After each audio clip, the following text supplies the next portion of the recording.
नमस्कार। आज एक बार फिर आपका मेरे चैनल ज्योतिष पाठशाला HNK में हार्दिक स्वागत। तो चलिए दोस्तों, आज बात करते हैं विदेश यात्रा की कुंडली में किन ग्रहों के आधार पर, किस ग्रह के योग के निर्माण के आधार पर विदेश यात्रा संभव हो सकती है। तो चलिए आज मैं आपको इस बारे में बताऊंगा। जैसा कि प्रत्येक व्यक्ति की हार्दिक इच्छा होती है कि वह पढ़ लिखकर America, Britain, France, Germany, Canada जैसे देशों में अच्छी नौकरी प्राप्त करे तथा जीवन के स्तर को बदले। पढ़ाई लिखाई के साथ साथ बेहतर संसाधन होने के बावजूद भी कुछ युवक का विदेश यात्रा का सपना ही रह जाता है, वे विदेश नहीं जा पाते हैं। यह सब हमारे जन्म की ग्रह स्थिति के आधार पर होता है। जीवन में सुख दुख हमें ग्रहों के उच्च और नीच के आधार पर प्राप्त होता है। ज्योतिष शास्त्र में कुंडली में नवम भाव से लंबी यात्राओं व तीर्थ यात्राओं का निर्णय किया जाता है।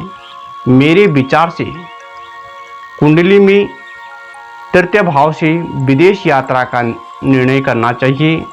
तृतीय भाव और तृतीय भाव का स्वामी तृतीयेश तथा मंगल की स्थिति प्रबल होने से विदेश यात्रा के योग अवश्य बनते हैं। चंद्रमा यात्रा का कारक ग्रह होता है। प्रथम भाव से शरीर, मस्तिष्क व आत्मा का निर्णय किया जाता है। विदेश यात्रा के लिए मस्तिष्क का रुझान होना भी आवश्यक है। यदि व्यक्ति के मस्तिष्क में रुझान उत्पन्न होता है तो विदेश जाने की उत्सुकता उसके मस्तिष्क में उत्पन्न होती है। इस प्रकार तृतीय भाव तृतीयेश या मंगल का संबंध लग्न भाव से होना आवश्यक है तथा साथ ही लग्न भाव से तृतीयेश या मंगल चंद्र का संबंध भी आवश्यक होना चाहिए। तो दोस्तों, यह थी विदेश यात्रा से संबंधित योग के बारे में जानकारी।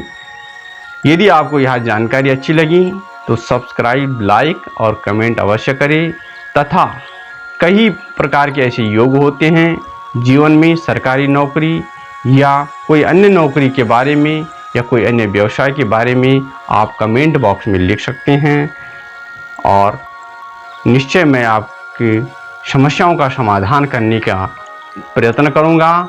तो दोस्तों, आपको यह जानकारी कैसी लगी, तब तक के लिए आपको नमस्कार। ओम नमः शिवाय।